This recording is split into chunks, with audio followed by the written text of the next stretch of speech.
Tematik kelas ketiga.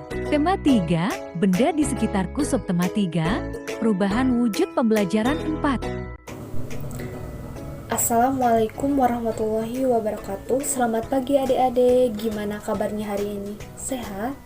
Semoga adik-adik sehat semua ya. Nah, di sini kakak tidak sendirian loh. Di sini ada rekan kakak yang bernama Kak Silvi.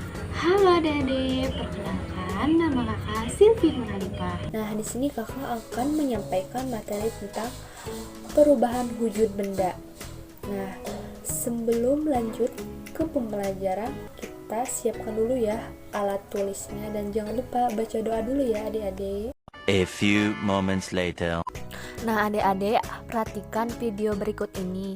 Gelas yang berisi air dingin. Apa yang terjadi pada bagian luar gelas?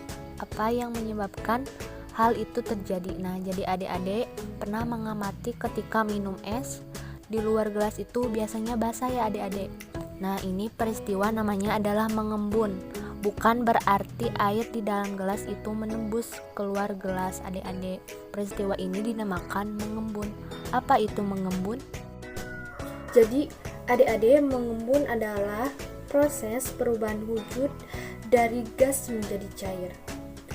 Proses mengembun ada dua contoh peristiwa pengembunan dalam kehidupan sehari-hari. Ketika kalian memasukkan pecahan-pecahan es batu ke dalam gelas, sisi luar gelas mula-mula kering. Beberapa saat kemudian sisi luar gelas terdapat bintik-bintik air. Sisi luar gelas terdapat bintik-bintik air. Contoh lainnya, perhatikan adik-adik ketika kalian naik mobil pada saat cuaca cerah. Kaca jendela mobil bagian dalam itu awalnya kering. Ketika hujan turun, kaca mobil bagian dalam menjadi buram. Apabila kalian menempelkan telapak tangan pada kaca, maka telapak tangan kita menjadi basah adik-adik. Bagaimana peristiwa itu dapat terjadi? Nah, kedua peristiwa itu dapat terjadi karena ada proses pengembunan. Mungkinkah es yang mencair dapat menembus gelas? Mengapa sisi luar gelas menjadi basah? Sekitarmu banyak mengandung uap air adik-adik. Ketika uap air bersentuhan dengan benda-benda yang lebih dingin atau suhunya rendah, maka akan berubah menjadi bintik-bintik air.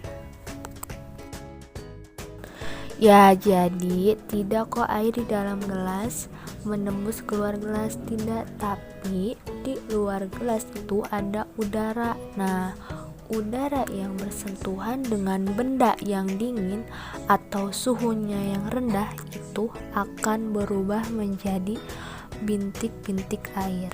Nah, proses itulah yang disebut dengan mengembun.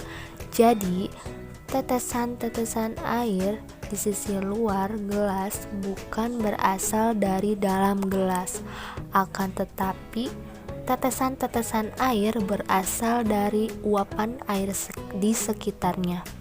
Nah, jadi adik-adik sudah tahu ya proses terjadinya pengembunan. Nah, materi selanjutnya akan diteruskan oleh kakak ya. Sebelumnya kita sudah perkenalan ya, nama kakak Silvi Nurhalifa. Langsung saja ya adik-adik, dari pemaparan kakak Lis, adakah kata yang belum kamu pahami? Jika ada, mari berdiskusi dengan teman atau kita dapat melihat di Kamus Besar Bahasa Indonesia. Adik-adik di rumah bisa membuat tabel seperti ini. Nah, adik-adik bisa tuliskan kosakata barunya, lalu adik-adik tuliskan juga artinya di buku kalian masing-masing. Jadi, ini dia contoh kosakata baru yang telah kakak buat, yaitu proses, embun, cuaca, suhu, dan uap. Nah, apa sih arti dari kosakata baru tersebut? Misalnya, proses. Proses yaitu urutan pelaksanaan atau kejadian yang saling terkait. Nah, selanjutnya ada kata embun. Embun artinya uap air yang mengalami proses pengembunan, yaitu proses berubahnya gas menjadi cair. Selanjutnya ada cuaca. Cuaca artinya keadaan udara pada saat tertentu dan di wilayah tertentu yang relatif sempit dan pada jangka waktu yang singkat. Nah, selanjutnya juga ada kata suhu. Suhu artinya suatu besaran yang menunjukkan derajat panas benda. Maaf ya adik-adik, kakak di sana menulisnya tidak tepat. Itu artinya derajat. Nah, yang terakhir ada uap. Uap artinya titik-titik dari benda cair di udara. Itu tadi 5 kata kosakata baru beserta artinya. Selanjutnya, adik-adik di rumah dapat membuat kalimat dengan kosakata baru yang sudah kakak jelaskan tadi. Kamu perlu mengetahui contoh lain tentang proses mengembun. Selengkapnya, simaklah video berikut. Baik adik-adik, untuk melihat perubahan wujud mengembun, mari kita melakukan percobaan. Nah, sebelum melakukan percobaan, kakak minta dibagi kelompok menjadi 4 kelompok dan 4 orang.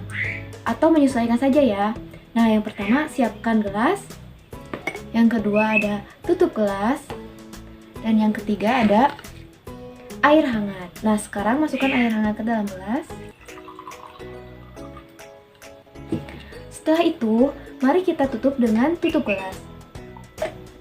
Tunggu 1-2 menit untuk melihat perubahan wujud mengembun.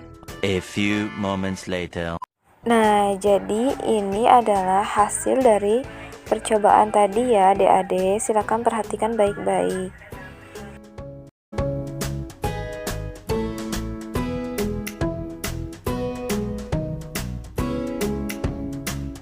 Dari percobaan yang sudah dilakukan, apa saja yang kalian temukan? Mari kita simak video selanjutnya. Oke adik-adik, sekarang mari kita perhatikan gambar di samping ini.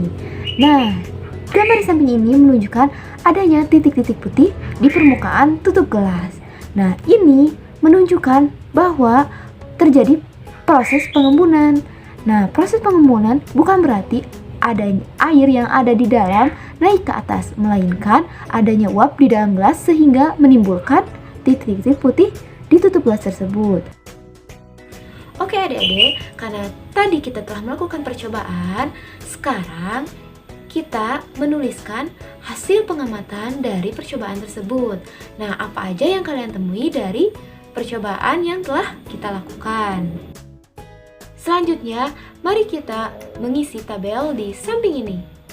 Nah, adik-adik, ada yang masih ingat pengertian mengembun? Dan ada yang tahu peristiwa mengembun di kehidupan sehari-hari? Mari kita bahas bersama-sama di video selanjutnya. Baik, di sini kakak akan menjelaskan kembali tentang pengertian mengembun. Mengembun adalah peristiwa perubahan wujud dari gas menjadi cair. Selanjutnya, contoh peristiwa mengembun sehari-hari. Nah, salah satunya ada air panas di gelas. Jika ditutup, maka permukaan tutupnya akan mengembun. Yang kedua ada kaca mobil saat hujan, maka bagian dalam ada titik-titik. Itulah beberapa contoh mengembun di kehidupan sehari-hari. Jika kita amati, masih banyak beberapa contoh mengembun di kehidupan sehari-hari yang sering kita temui. Nah, sekarang adik-adik silahkan tuliskan beberapa contoh peristiwa mengembun di kehidupan sehari-hari. Oke, jadi itu adalah penjelasan dari mengembun. Apakah adik-adik di rumah sudah mengerti apa maksud kakak tadi? Nah, semoga saja mengerti. Nah, sebelum melanjutkan, mari kita melakukan tepuk semangat dulu. Tepuk semangat 1. Yes, yes. Yes, yes. Yes, yes. Wow, semangat. Gimana adik-adik, apakah masih semangat? Harus semangat ya. Nanti kita lanjutkan lagi ke pembelajaran selanjutnya. Nah, sekarang kakak akan melanjutkan materi selanjutnya, yaitu tentang peran. Nah, sebelum membahas tentang pengertian peran, nah kita akan membaca wacana terlebih dahulu. Sekarang adik-adik perhatikan baik-baik gambar yang telah kakak tampilkan, dan selanjutnya dengarkan baik-baik dan simak ya adik-adik. Nah, langsung saja kakak akan membacakan teks berikut. Siti dan teman-temannya baru saja melakukan percobaan di dalam kelas. Percobaan di kelas menggunakan es batu dan air. Ternyata lantai kelas menjadi basah. Siti meminta bantuan petugas kebersihan sekolah untuk mengeringkan lantai kelas. Petugas menggunakan kain pel, dibantu Siti dan teman-temannya.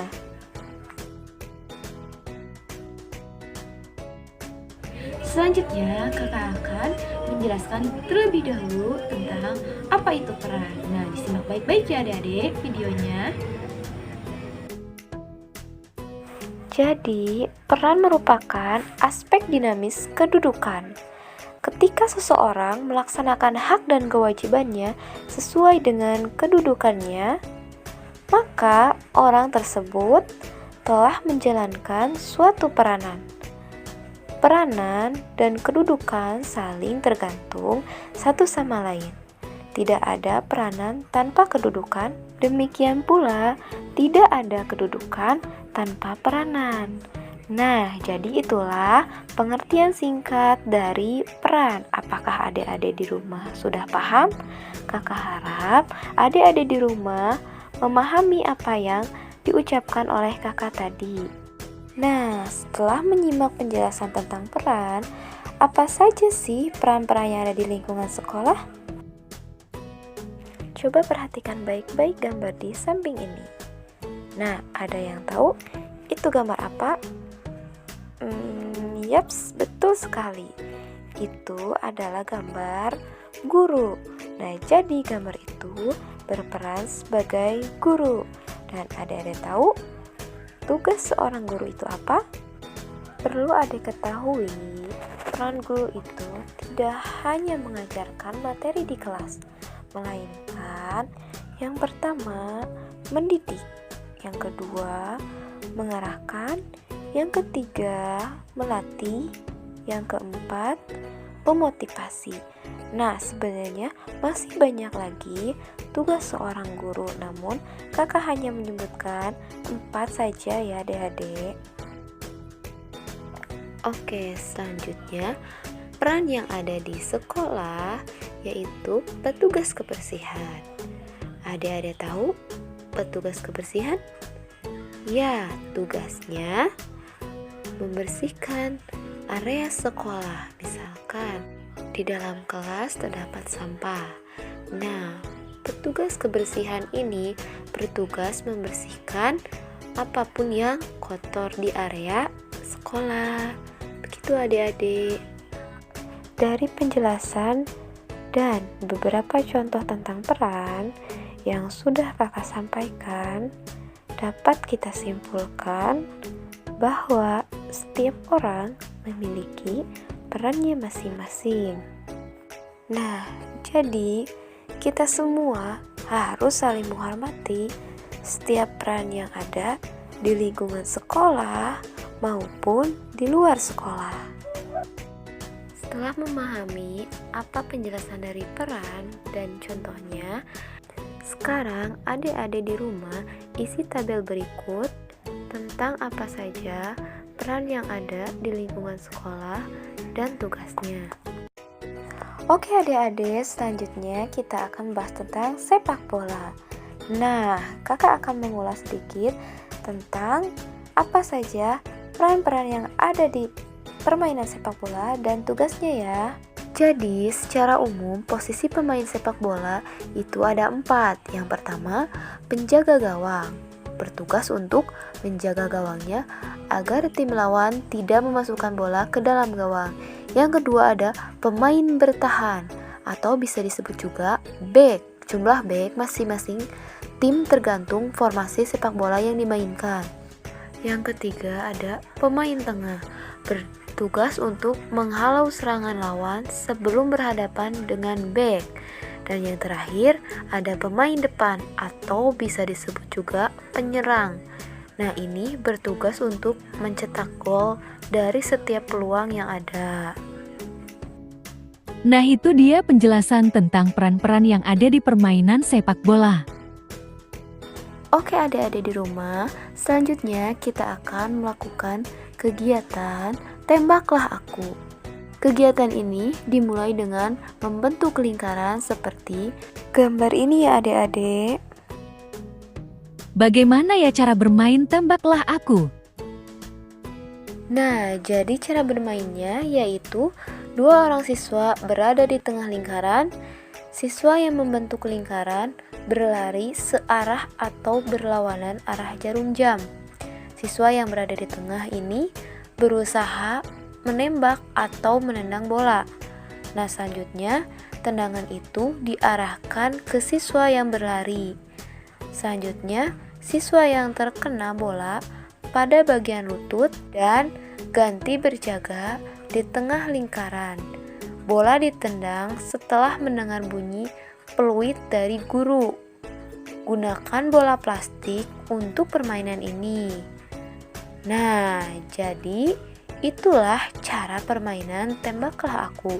Permainan ini bisa menggunakan bola plastik dulu ya adik-adik. Karena adik-adik sudah melakukan permainan, sekarang adik-adik di rumah mencoba berlatih menendang bola. Oke, berhubung materi sudah selesai, jadi kakak punya tugas nih buat adik-adik di rumah. Jangan lupa ditulis ya tugasnya, yaitu yang pertama, adik-adik di rumah lihat embun di pagi hari. Lalu, tuliskan hasil pengamatan kalian di buku tulis masing-masing ya. Nah, selanjutnya yang kedua, berdiskusilah bersama orang tua tentang beragam peran yang ada di lingkungan rumah. Jangan lupa juga ditulis ya di buku masing-masing dan tulis juga tugasnya. Sebelumnya, kakak ucapkan banyak-banyak terima kasih kepada adik-adik semua yang ada di rumah karena telah menyimak materi pembelajaran hari ini sampai selesai. Semoga video pembelajaran ini dapat bermanfaat untuk adik-adik semuanya. Dan sampai jumpa lagi di video pembelajaran Kasilpi dan KAI selanjutnya ya. Mari kita tutup saja dengan bacaan doa bersama-sama.